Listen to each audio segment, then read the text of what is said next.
2/3 of the way through the season for Monmouth University on the football field on the bye this week, along with the head coach Kevin Callahan, Matt Harmon here on Hawk Vision. And coach, 8 games into the year at 4-4. Let's start with the most recent game, the victory against Cornell on homecoming. I thought it was maybe one of your most complete games, short of Robert Morris, that the team had all year long. I think it was, Matt. I was really happy with the way that we played as a team. I thought that, the offense and defensive units complemented each other. And other than a few glitches in the kicking game, specifically with the punt, I thought it was an extremely complete game. When you think about the way the season started at 0-3 with the schedule that you had with Montana State and Liberty and then Lehigh, what do you think it says about your football team that you've been able to win 4 of the last 5 to get back to 4-4? Well, I think over the last 5 weeks we're playing really good football. With the exception of possibly the St. Francis game where I felt that, we didn't make the same degree of progress that we had in each of the other weeks. I thought we've been improving and getting better as a football team and playing better team football each and every week.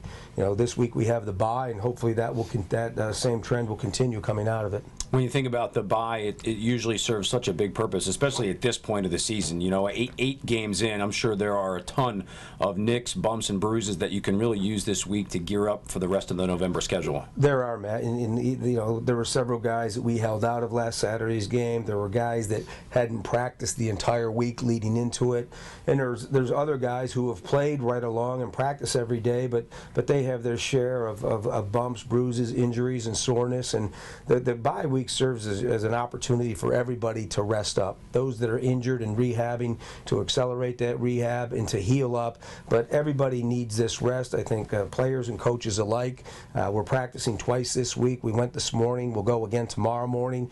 And this morning we had a great practice. So I think from a mental standpoint, our team is in a great spot, and hopefully we're getting better from a physical standpoint. The November schedule challenging in that there will be 3 consecutive road games before now Monmouth will return home to finish up the year with Duquesne, and some very familiar faces on the schedule as it's NEC teams the rest of the way out with Sacred Heart, with Wagner, with Bryant and Duquesne.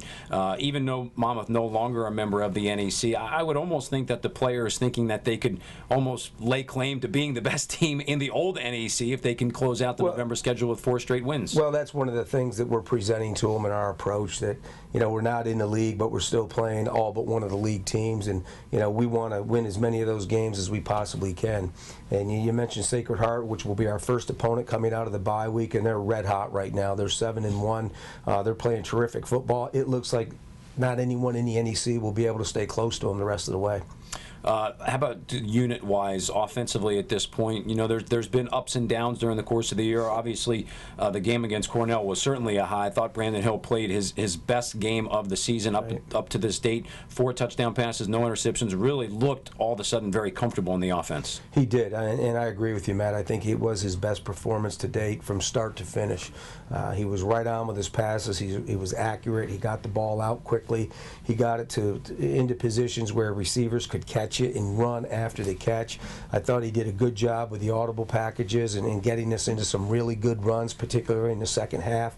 And it was just a complete game. And I think when you throw in the games that our receivers had, and again, what we were able to do at the running back position, Julian Hayes was limited a little bit. He wasn't himself. He wasn't 100%, but he still managed 80 yards on the day. And KB Asante chipped in with 171 on a great performance, I thought. I know the running game has been such an emphasis so far this year when you have those 2 backs in Julian and KB. Both just about 800 yards already on the season. Very likely would both have 1,000-yard seasons. They really do complement each other very well. They do, and you and I have spoken about this in the past. When we can keep those guys fresh, and we can keep coming in with a fresh set of legs, I think that wears defenses down. And what you saw in the fourth quarter Saturday is you saw KB Asante rush for 126 yards in the fourth quarter alone. It was a game that kind of played into our hands in that we had the lead. We were going to run the ball, and those runs that were 2 and 3 yards in the first half, and now in the fourth quarter, they're becoming 7, 8, and 9 yards at a clip. Going into the season, the wide receiving core was such a position of strength and depth, and I think that's certainly been indicated by the fact that there's 6 receivers that have more than 10 catches. Neil Sterling leading the way, which is no big surprise, but there's been other players that have really had a factor in the passing game. They have. We're very happy with the way Lamar Davenport has kind of risen to the top and is making big plays and showed the ability on Saturday to run after the catch. Thad Richards has chipped in with some, really clutch plays for us this year and some great catches, and it was good to see him get into the end zone on Saturday. Eric Sumlin always seems to come up with that big play at the right time, and our tight ends are helping out as well. And Mike McClafferty, now that he's back and healthy, I think we're going to see more and more of a contribution from him. We'll switch gears real quick to the defense as we're taking a look at Monmouth on the bye this week. Hawks back in action on the 2nd of November against Sacred Heart.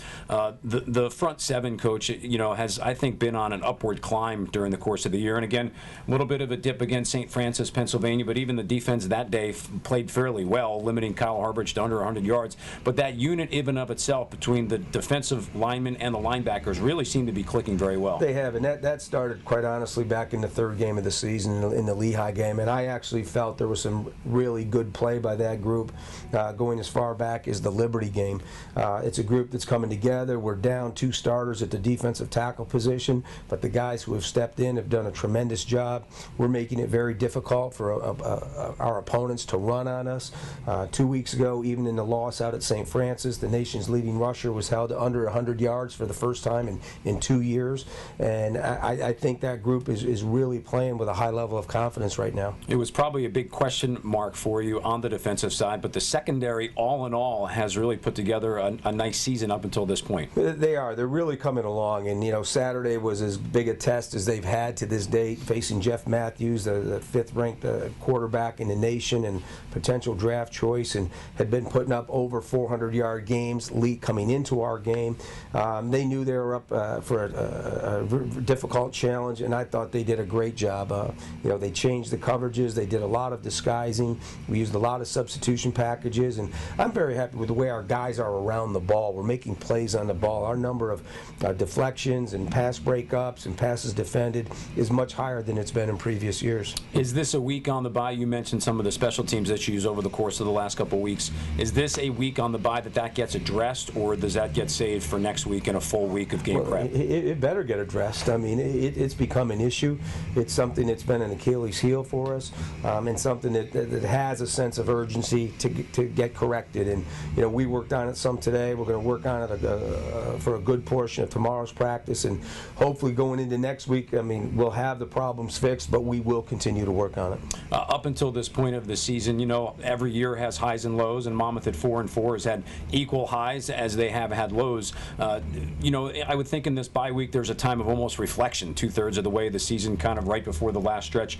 Is there a game in terms of a win that you would say this was really the best one we've had up until this point? Well, honestly, I try not to look at the previous games, win or losses, and determine which ones were the best or which ones were the worst.